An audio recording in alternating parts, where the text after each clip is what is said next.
Twitter killer എന്നറിയപ്പെട്ടിരുന്ന കൊടും കുറ്റവാളിയെ തൂക്കിലേറ്റി ജപ്പാൻ. 8 സ്ത്രീകളെ അടക്കം 9 പേരെ അതിക്രൂരമായി കൊലപ്പെടുത്തിയ ടക്കാഹിറോ ഷിറൈഷിയുടെ വധശിക്ഷയാണ് നടപ്പിലാക്കിയത്. നിലവിൽ എക്സ് എന്നറിയപ്പെടുന്ന ട്വിറ്ററിലൂടെ ആത്മഹത്യാ പ്രേരണയുള്ളവരെ കണ്ടെത്തി വകവരുത്തലായിരുന്നു ഷിറൈഷിയുടെ രീതി. 2017 ഷിറൈഷിയുടെ കൊലപാതക പരമ്പരയുടെ തുടക്കം.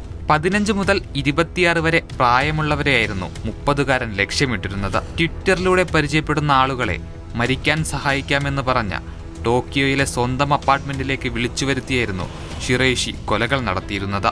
കൊലപാതകത്തിന് ശേഷം ഇരകളുടെ ശരീരഭാഗങ്ങൾ കഷണങ്ങളാക്കി മുറിക്കും. ചിലത് ഫ്രീസറിലും മറ്റും സൂക്ഷിക്കും. മറ്റ് ചില ഭാഗങ്ങൾ ആളില്ലാത്ത ഇടങ്ങളിൽ ഉപേക്ഷിക്കും. 2020 ഷിറൈഷിയെക്കുറിച്ചും അയാൾ നടത്തിയ അതിക്രൂര കൊലപാതകങ്ങളെക്കുറിച്ചും പോലീസിന് വിവരം ലഭിക്കുന്നത്. തുടർന്നുള്ള അന്വേഷണത്തിൽ ടോക്കിയോയിലെ സാമാ നഗരത്തിലെ ഷിറൈഷിയുടെ അപ്പാർട്ട്മെന്റിലേക്കും പോലീസ് എത്തി. നേരത്തെ കാണാതായ കൊല്ലപ്പെട്ട 9 പേരുടെ തല ഫ്രീസറിൽ സൂക്ഷിച്ചിരുന്ന നിലയിലായിരുന്നു അവിടെ നിന്നും കണ്ടെത്തിയത്. ഇരകളുടെ സമ്മതത്തോടെയാണ് കൊല നടത്തിയതെന്നായിരുന്നു വിചാരണയുടെ തുടക്കത്തിൽ പ്രതിഭാഗത്തിന്റെ വാദം. എന്നാൽ ഒടുക്കം ഇയാൾ തന്നെ കുറ്റം സമ്മതിച്ചു. ഇതോടെ കോടതി പ്രതിക്ക് വധശിക്ഷയും വിധിച്ചു. തുടർന്നാണ് 2025 ജൂൺ 27 ഷിറൈഷിയുടെ വധശിക്ഷ ജാപ്പനീസ് ഭരണകൂടം നടപ്പിലാക്കിയത്.